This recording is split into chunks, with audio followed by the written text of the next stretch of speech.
Good evening. I'm William Pounds. Thank you for joining me tonight. Welcome to poundsforgovernor.com. Whether you're in Phoenix, Tucson, or Flagstaff, or somewhere else along the country, along the world, thank you for showing up. So, if you've ever seen my brand, seeing our neon flames tonight, that's intentional. We're bright enough to cut through the noise. We're proud and bold enough to demand something better. And we're warm enough to offer care instead of combat. Tonight, I will make one simple case. When we make housing, healthcare, mental health services, and jobs easy to get, our communities are safer. That is the thought which really defines the heart of the Daniel Shaver Act. It's about shifting from policing scarcity to nurturing abundance. It's prevention first, care second, force only when absolutely necessary, when lives are at stake or a person's safety is at stake. Over this stream, I'll explain the vision, show the concrete ask, walk you through the phased plan, answer common worries, and give you a clear way to help. So let's begin. Safety through care. That is what we're asking for. Shift a modest portion of public safety budgets from routine patrols to community led services, mental health teams, housing support, youth jobs, unarmed responders. Now, I'll walk you through the 6 key elements. 24/7 mental health teams. They calm crises. They triage. They connect people to services. They keep people out of ERs and jails. Housing first programs. Stable housing. I got to tell you, stable housing is the foundation for recovery. Homes, and there's plenty of them. And, if I'm going to be hindered by the private market, we can build plenty of them pretty cheaply.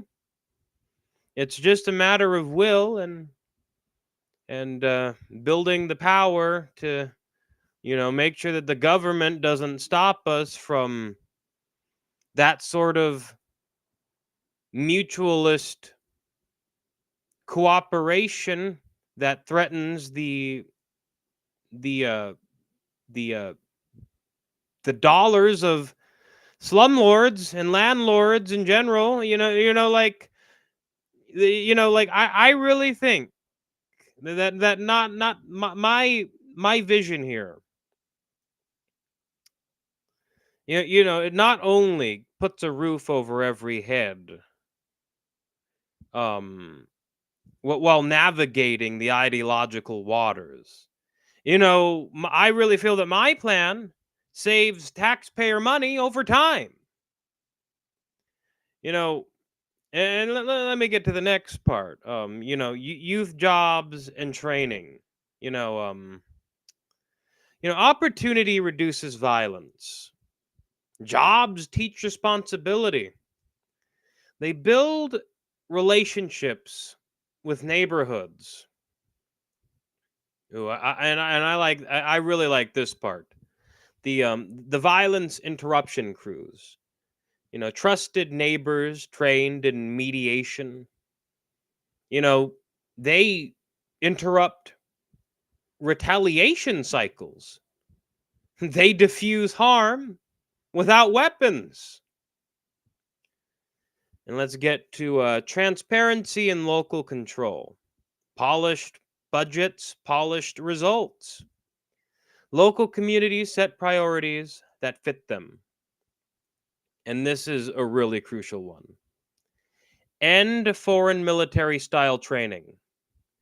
No battlefield tactics, especially those of the IDF, in our academies. Train in de escalation and crisis care. And train in cultural competence and community partnership.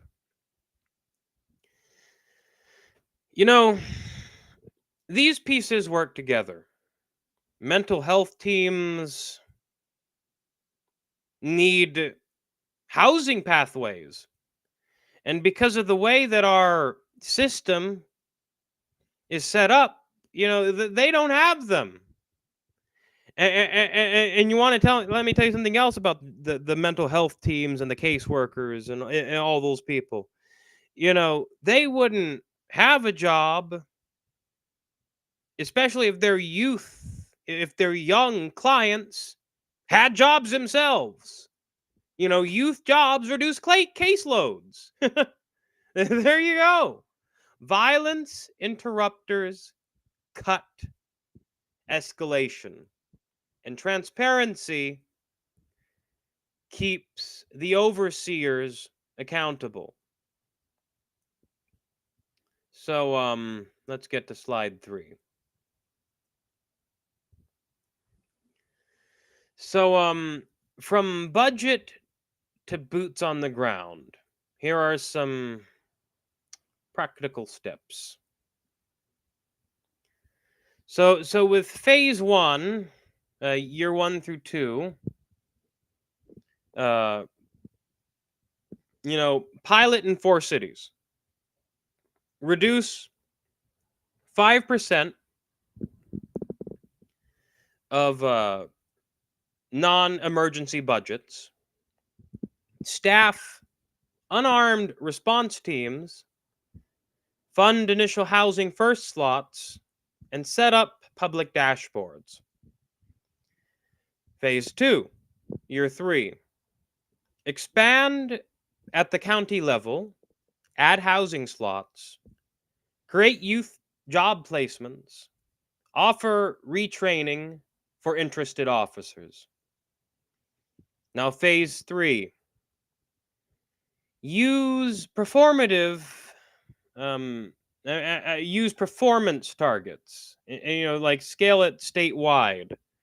And if the data shows success, expand. We got to sample the legislative language. Like beginning fiscal year 2020 something, a minimum of X percent of non-emergency public safety funds being reserved for community-based response programs, and police academies shall exclude foreign military tactics and prioritize de-escalation, crisis intervention, and community partnership. And we really, I gotta tell you, I really gotta tell you, we really gotta start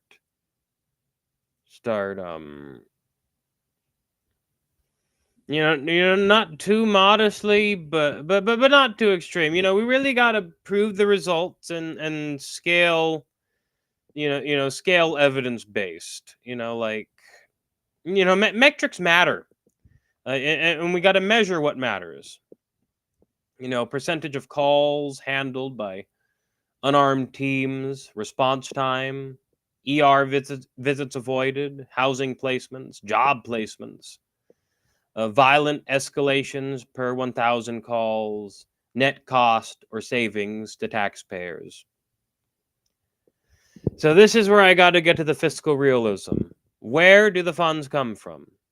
Small reallocation, not core emergency units. Long-term savings from fewer ER visits, fewer jail days, fewer court costs. And so my officer transition plan, entails retraining pathways, competitive pay for community roles, and a chance for officers to evolve their careers, not lose them. So let's get to slide 4, the last slide. So safety by design, better outcomes, lower costs. So the top payoffs are faster, calmer responses, fewer violent escalations, lower taxpayer costs long term, and stronger neighborhoods and more jobs. So the myth versus fact section is as follows. Some will say the myth of will be less safe. And here's my fact in response to that. Police will still handle violent crime, but trained caregivers will handle nonviolent crises. And I think that this is much safer for everyone. Let me get to the next myth, the last myth. Police jobs will disappear. Here's my fact in response to that. No. Jobs evolve. We provide retraining. Officers can refill community roles. Key metrics we will report publicly. Percent of calls handled by unarmed teams. Violent escalations per 1,000 calls. Housing and job placements. Net cost and saving.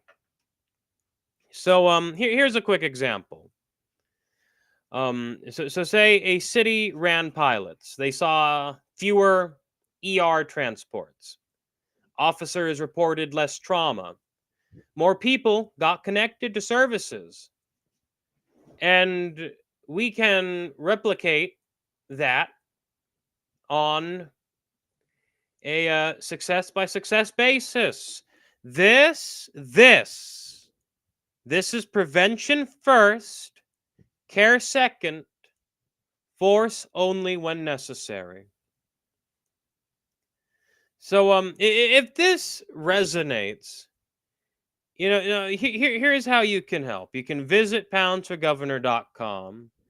You can volunteer to help run pilot outreach at some point and share this video that I just did on this presentation.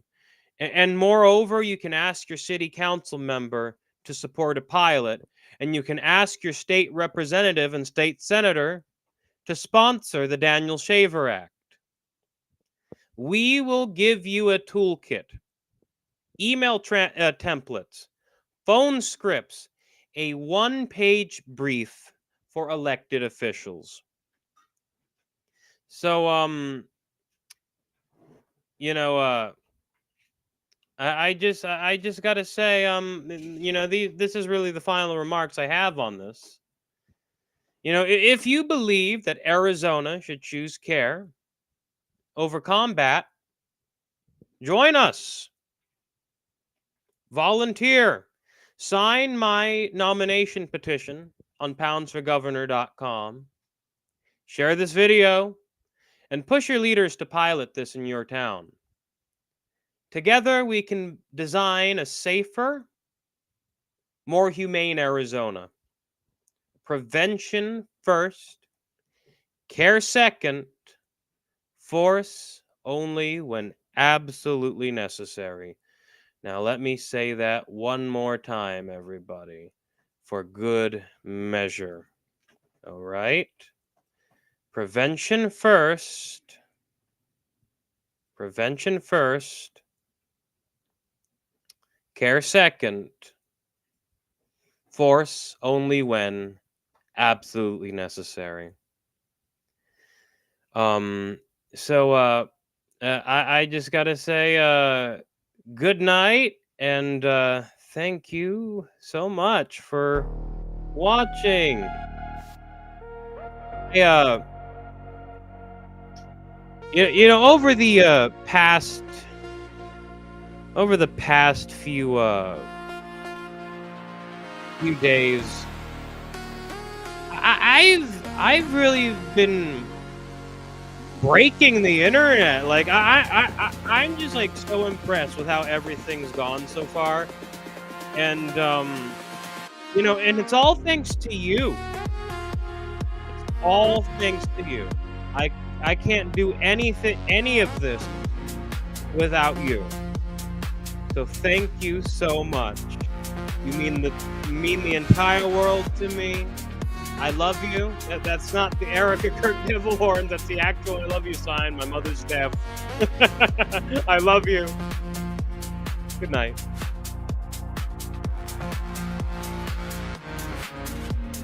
Through the night, I lose my way. Silent voices make me stay.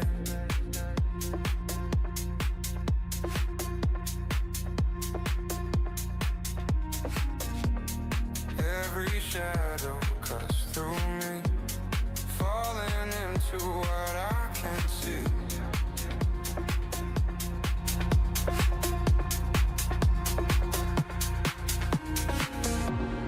Every moment slips apart, fractured dreams inside my heart.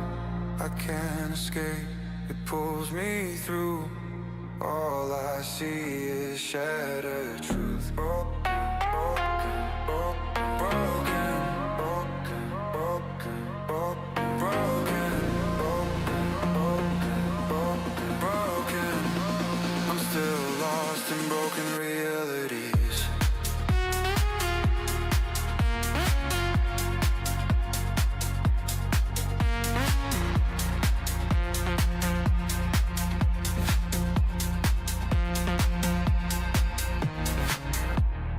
Empty visions, worlds collide. Haunted echoes I can't hide.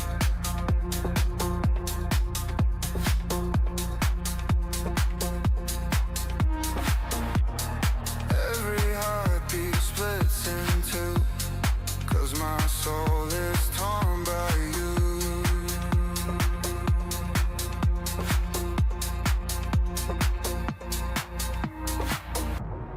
Every moment slips apart, fractured dreams inside my heart.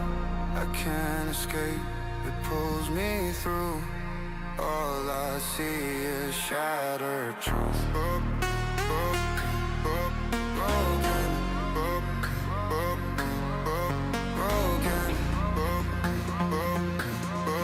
broken. I'm still lost in broken realities.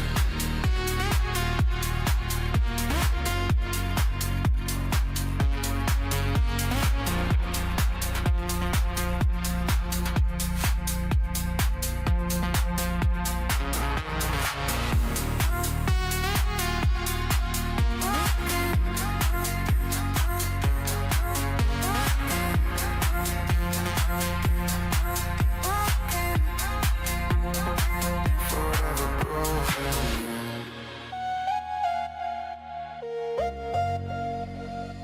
Lost inside broken reality.